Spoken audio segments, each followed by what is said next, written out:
Right, let's get on with the black chair questions, Wendy. Come on. Let me get my notebook.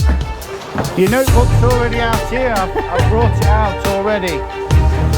Black chair's out. I'm going in the chair today. Am I back off the chair? Yeah. Oh, I thought I was doing well being on the chair.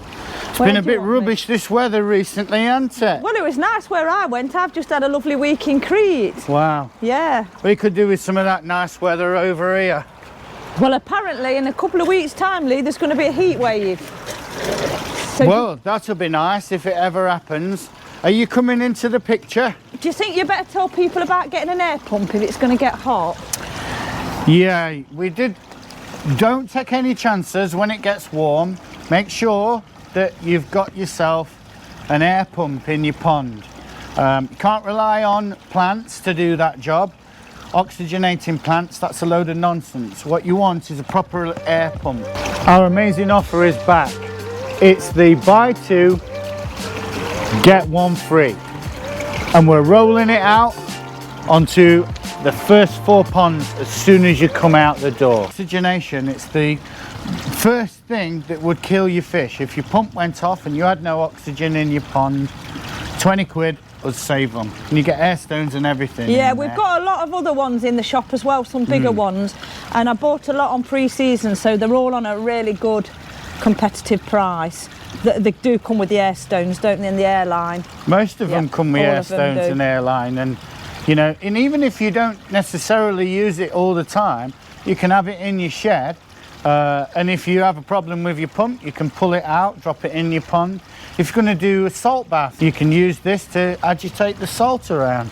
You shouldn't be caught out without an air pump. No, definitely not. We had a few, didn't we, last year and the year before when we had the hot days that people had problems. So yeah, it's always when it gets hot and stifling that you get problems with that. In this pond, you've got your 12 to 14 inch koi.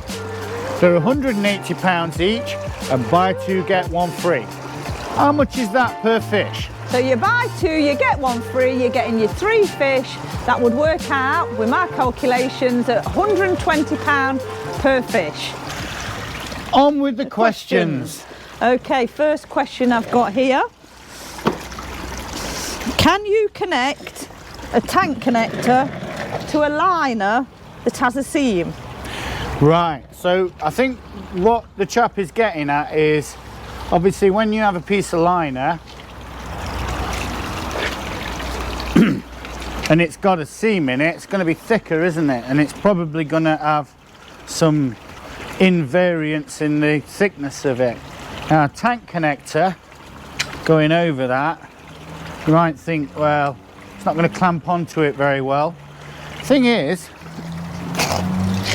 the best way to seal a tank connector is with aquarium silicone, and I think that that would easily accommodate any difference in the thickness.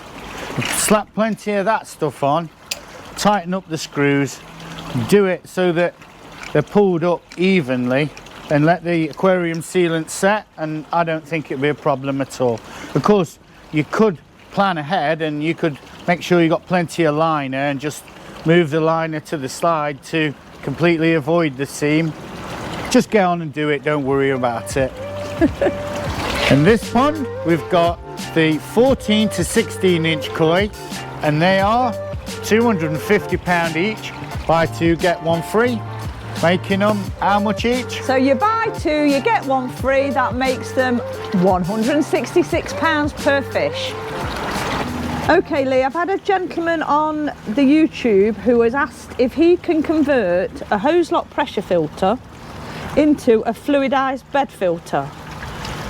Yes, we started to try and answer this before, and the chap messaged back saying he'd not had his answer yet. Right. Okay. I think this converting a pressurized filter into a fluidized K1 filter is going to be extremely difficult, because if you think about it, you've got a pressurized cylinder, and to agitate that K1, you've got to blow air into it and get it fluidizing.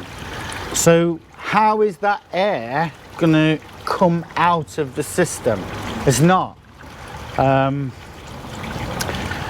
If you wanted to make good use of a pressurized filter, then you could definitely do it using K1, but you would have to run it in a similar configuration to that thing that Evolution Aqua do, that Tempest. I was going to say, a Tempest is the same, is what it's trying to achieve.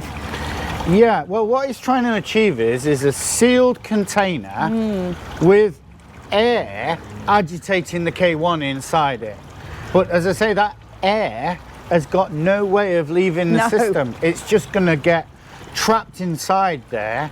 And unless you've got some kind of valve to let the pressure bubble out, I think you're making something that would be, it would be a big, difficult thing to design. And more often than not, most people don't actually have a problem with biological filtration. It's usually mechanical filtration that they need. So you might actually find that the Ozlock filter would work better as a secondary filter. Perhaps if you connected your pump that was pumping your water back into your pond and let it flow through that, it would work as a polisher. And if you wanted it to get out the really fine solids, then you could stick it full of that stuff what we sell, that wadding, couldn't you? You know, the white wadding. I hope I've answered that a bit better, but it's a tricky question. I'm sure the answer is yes, but it's to what trouble you need to go to, and yeah, whether it's going to be effective when you've done it. That's what I wanted to say. And in this pond, these fish are all £160 each, buy two get one free, and they're 10 to 12 inches in size.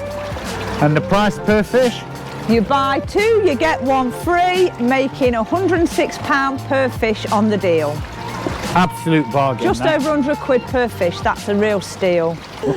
Right, this one might be a bit easier to answer then, although not necessarily. How can you tell if a fish is male or female? This crops up most weeks. Yeah, so to sex a fish, a koi in particular, properly, the only way to do it would be to rotate the koi over and have a close look at the shape of the underparts. And that's a little bit tricky because the fish doesn't want you to flip them over and start prodding around underneath there. But often people will say it's the shape of the fish. That can be an indication. Normally the male fish are a bit more streamlined, a bit slimmer looking. One thing that is quite a good way of identifying a male fish at spawning time is if you rub its cheeks. If it feels a bit rough, like it's needing a bit of a shave, then it's a male fish. And of course you can observe the fish. If he's chasing them around the pond, is another indication. There'd probably be three males chasing one female around. That'll give you a good indication as to what's a male or female fish. They can get quite amorous, can't they? Do you want to tell them about the delivery service? We have a delivery service. We can deliver your fish. We send them out on a next day delivery. It only costs 20 quid. Yeah, and we'll ship as many fish as you put on the order for 20 quid. You can buy 30 fish, 20 boxes, and it's still just the one-off payment of 20 quid, which is amazing value for money.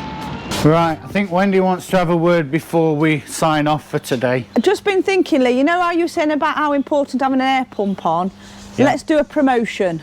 Good idea, Promotion Wendy. on the air pumps. What do you think? 20% off the top line price? Sounds like a good deal to me. What, for the next 14 days? For the next 14 days, 20% off the top line price on Just the to air help pump. everybody out with the temperatures hopefully rising.